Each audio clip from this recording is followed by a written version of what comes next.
Tanda tanya besar masyarakat di balik polemik vaksin Nusantara terkuak sudah. Dimulai sejak digemboknya izin uji klinis vaksin Nusantara oleh pemerintah, dalam hal ini Badan POM.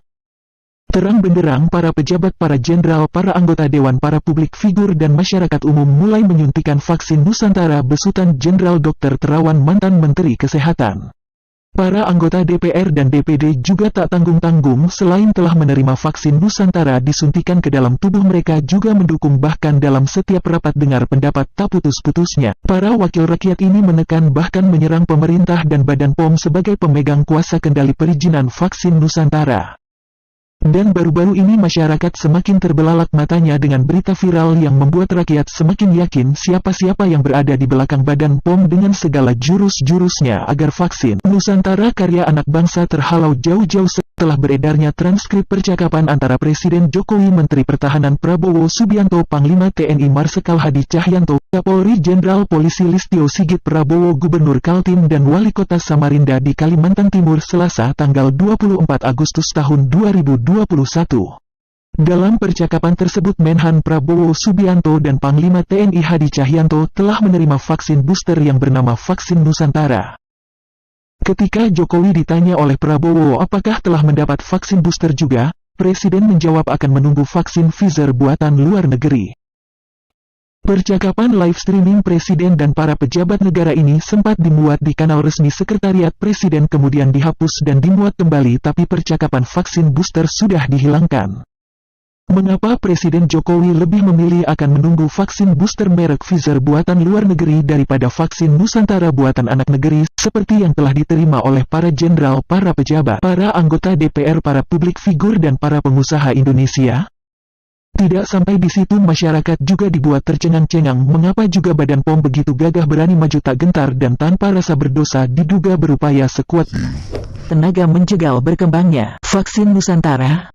Apakah oknum pemerintah sementara membela yang bayar atau sementara membela keselamatan masyarakat? Mengapa pemerintah terindikasi lebih doyan melakukan impor vaksin dengan pura-pura mengembangkan vaksin produksi bangsa sendiri? Dari jumlah 275 juta populasi Nusantara, apakah tidak ada seorang pun ilmuwan NKRI yang mampu membuat vaksin COVID-19? Apakah mental keilmuan bangsa telah tergerus kejujuran luhurnya? Atau mungkin ada tangan-tangan maya yang bermain di balik ini semua? Sejauh ini telah lebih dari 70 triliun rupiah uang rakyat yang bersumber dari hutang yang telah mengalir deras ke luar negeri sebagai devisa out hanya untuk membeli vaksin impor. Apakah vaksin saat pandemi telah dirubah menjadi komoditas bisnis yang menggiurkan besaran marginnya? Jika pandemi ini akan berlangsung selama 10 tahun, berapa devisa negara akan terbuang ke luar negeri dan berapa rente komisi yang akan diraup oleh para mafia vaksin Indonesia Raya? Siapa-siapa saja yang akan kebagian kue haram ini? Apakah aktivitas yang diduga kuat koruptif ini berani dieksekusi oleh para penegak hukum negeri plus 62 dan menghukum mati siapapun dia bagi para perompak uang rakyat saat bencana pandemi? Apakah betul kebenaran akan menemukan jalannya sendiri? Mari kita simak percakapan yang sangat terkesan sengaja ditutup-tutupi, tidak transparan dan terlalu import-minded yang menjadi pemicu distrust rakyat kepada pemerintah yang dipilihnya. Sebelum lanjut, jangan lupa subscribe, like, dan share. Terima kasih.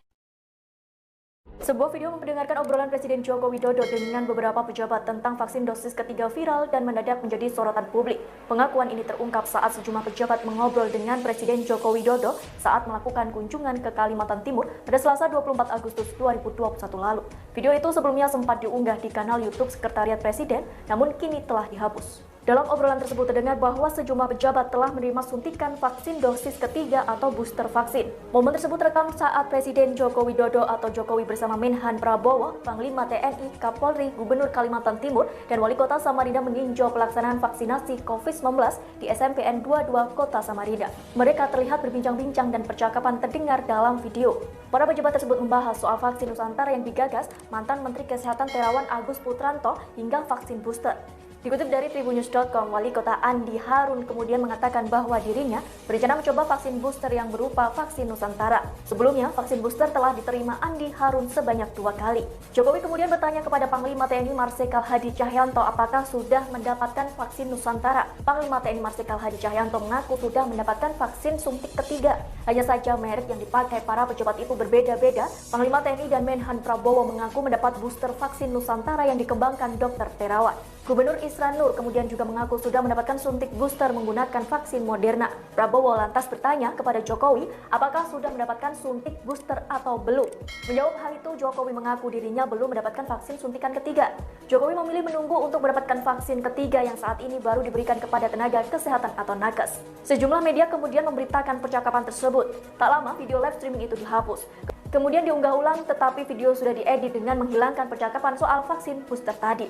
Sementara itu, juru bicara vaksinasi dari Kementerian Kesehatan, Siti Nadia Tarmizi, memastikan pemberian booster atau suntikan dosis ketiga vaksin virus COVID-19 saat ini hanya dilakukan untuk sasaran tenaga kesehatan atau nakes di Indonesia saja. Nadia menegaskan vaksinasi booster diberikan sebagai bentuk upaya menekan laju penularan virus corona terhadap kelompok rentan tertular seperti nakes di Indonesia. Sementara wacana booster untuk masyarakat umum masih dikaji dan berpotensi baru terjadi pada tahun depan.